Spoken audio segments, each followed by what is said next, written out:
அனைவருக்கும் ஆத்ம நமஸ்காரம்.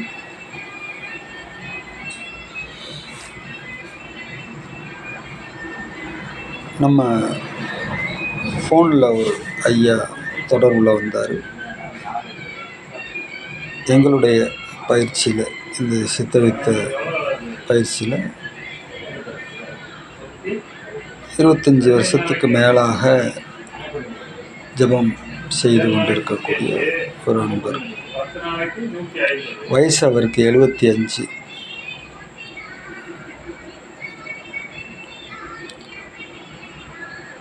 அப்போ அவர் ஃபோனில் பேசிக்கிட்டே இருக்கும்போது ஒரு 10-15 வித்தியார்த்திகளை தனித்தனியாக சொல்லி அவங்கள குறை சொன்னார்.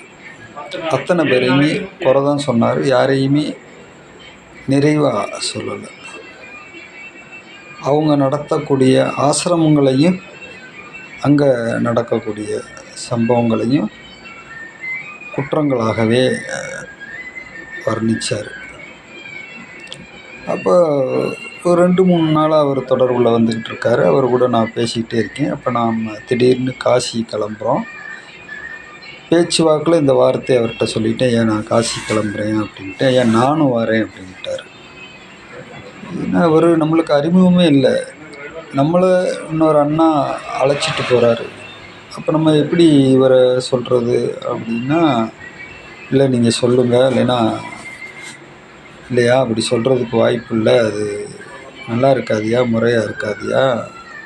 ஏன்னா அவர் தான் எனக்கு டிக்கெட்லாம் போட்டு அழைச்சிட்டு போகிறாரு. நான் போய் இன்னொரு ஆளை ரெக்கமெண்ட் பண்ணேன்னா அது முறையாக இருக்காது அப்படின்னு சொல்கிறேன்.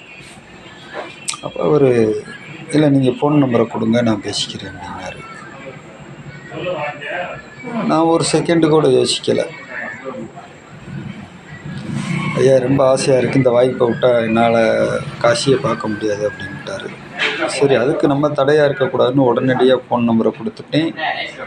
வாங்கி பேசினவர் மறுபடியும் நம்மகிட்ட லைனில் வரலை. சரின்னு சம்மந்தப்பட்டவருக்கு நான் ஃபோன் பண்ணேன். ஆமையா, நீங்கள் ஃபோன் நம்பர் கொடுத்தீங்கன்னு சொல்லிட்டு பேசினார், நான் அவருக்கும் சேர்த்து டிக்கெட்டு போட்டேன் அப்படின்ட்டார். அப்போ நம்ம எதுவும் சொல்லக்கூடாதுல்ல, நம்ம எதுவுமே சொல்லலை.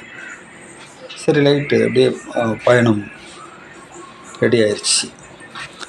அப்பயுமே பார்த்திங்கன்னா ட்ரெயினில் போகையில் அந்த சாப்பாடு நாங்கள்லாம் ஒன்றா சாப்பிடையில் வைக்கல, எல்லாத்துலேயும் அதே கோணத்தில் தான் அவருடைய செயல்பாடுகளும் இருக்குது, வார்த்தைகளும் இருக்குது, பேச்சு இருக்குது, எல்லாமே அப்படி தான் இருக்குது. Complete negative. வார்த்தையிலேருந்து செயலிலேருந்து எல்லாமே ரொம்ப கஷ்டமாக இருக்குது. வயசு 75. 25 வருஷத்துக்கு மேலே ஜெபம் பண்ணவர். இப்படியே போயிட்டே இருக்கும்போது ஒரு இடத்துல மகாபாரதத்தில் வர்ற கேரக்டர்லாம் குறை சொல்கிறாரு. அப்போ நான் ஒரு முடிவு பண்ணேன், இதுக்கு மேலே வர நம்ம விடக்கூடாது, பிடிச்சி ஒரு வாங்கிட வேண்டியதுதான் அப்படின்னு ஒரு முடிவு வந்துட்டேன். அப்போ நீங்கள் ஆசிரமம் நடத்திருக்கீங்களான்னு கேட்டேன்.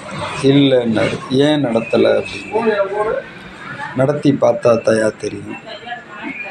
நீ ஜெபம் பண்ணிட்டு போயிடுவ, உன்னுடைய போர்வையும் நீ போயிட்டு வந்த பாத்ரூமு கக்குசையும் நாங்கள் கழுவுவோம். ஆசிரமம் நடத்துகிறவங்களுடைய நிலைமை அதுதான். சம்பளத்துக்கு ஆள் போட்டெல்லாம் கழுவுற அளவுக்கு ஆசிரமங்களில் பணம் புழக்கம் இருக்காது.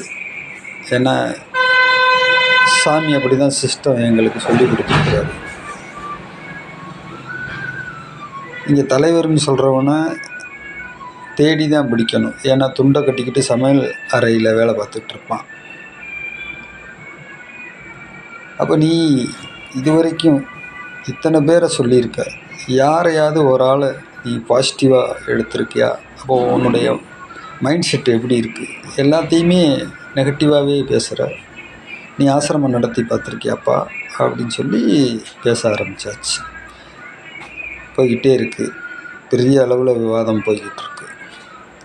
அப்புறம் கடைசியாக கேட்டேன், நீ மகாபாரதத்தை புனையப்பட்ட